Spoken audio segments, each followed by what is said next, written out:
Ladies and gentlemen, boys and girls, welcome to Fenway Park.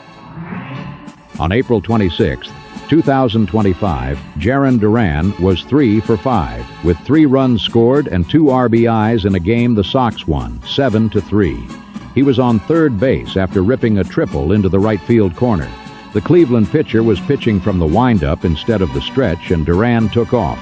He slid headfirst into home just ahead of the throw to the plate, safe. Coincidentally, back in 2009 on April 26th, with Andy Pettit's back to Jacoby Ellsbury, who was on third base, and Pettit throwing from the windup, Jacoby was 3/4 of the way down the line. He took off and slid headfirst into home as J.D. Drew stood watching, and Jorge Posada making a futile tag.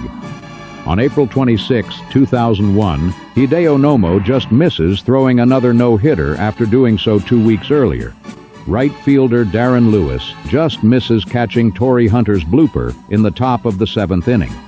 The hit, which many consider a questionable call by the official scorer, is the only one given up by Nomo in the 2-0 victory over the Twins. 6 days after the Pirates released Tim Wakefield, the Sox took a flyer and signed him to a AAA contract on April 26, 1995. It was the 9th inning, and the score was tied at 4-4 when Jody Reed smashed a belt-high fastball over the wall and into the net for his 5th Major League homer on April 26, 1990. The Red Sox beat the White Sox 5-4 on April 26, 1989, winning on Dwight Evans' 10th inning, bases-loaded single. It was a strange game in which the teams banged 14 hits and scored 8 runs in the first 3 innings, then went eyeball to eyeball for 6.5 frames. Tied 4-4, Marty Barrett led off with a single to left and took second when Mike Greenwell was hit by a pitch. Jim Rice was next and hit an unplayable infield chopper to the right of the mound to load the bases. The last stroke of good luck came off Dewey's bat. He hit the first pitch up the middle, and old friend Steve Lyons, who was playing second, went to his right and got a glove on the ball, but couldn't handle it. In his 6th Major League at-bat on April 26, 1982, Wade Boggs collected his first hit with an 8th-inning leadoff single off Rich Dotson at Comiskey Park. On April 26, 1929, Washington came to Fenway, and the game turned out to be a pitcher's duel with the Nats holding a 1-0 lead going into the bottom of the 8th inning. Bobby Reeves opened the 8th for the Sox with a double inside the third base bag and scored on Doug Tate's base hit.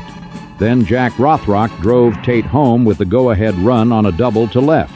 So, with the Red Sox now up 2-1, in the top of the 9th, Washington's Stuffy Stewart reached first with 2 outs. Stewart took off, and Sox catcher Charlie Berry threw him out trying to steal second for the final out of the game.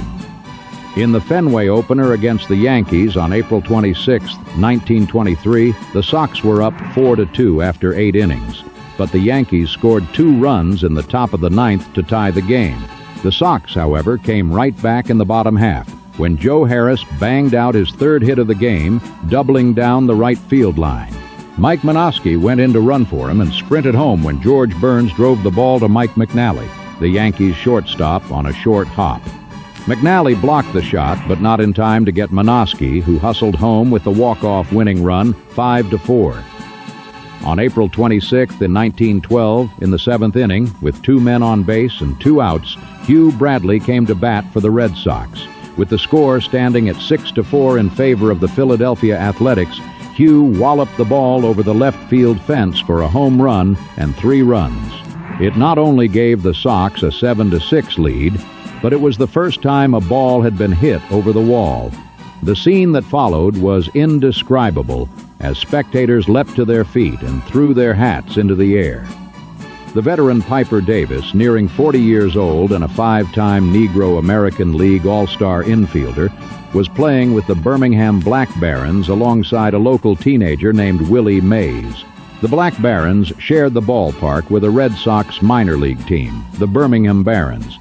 GM Joe Cronin sent his scout Larry Woodall to take a look at Willie, but after a couple of rainy days, Woodall returned home and never saw Willie play. So Cronin instead signed Piper on April 26, 1950, and he was sent to play at Single-A Scranton of the Eastern League.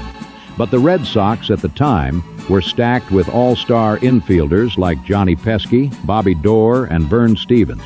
Piper Davis became the Red Sox first black ball player, but at his age he was stuck with no place to advance and released in mid-May. Finally, in 2018, on April 26th, Boston's Public Improvement Commission acceded to a demand spearheaded by Red Sox owner John Henry to change the name of Yawkey Way back to Jersey Street, the street on which Fenway Park and the team's corporate address are located. Tom Yawkey's reputation had been badly damaged due to his role in keeping the Red Sox from integrating until every other major league team had done so. The move was not without controversy, as the Yawkey Foundation, set up by the late owner's estate, provided millions to civic improvement projects in and around the city.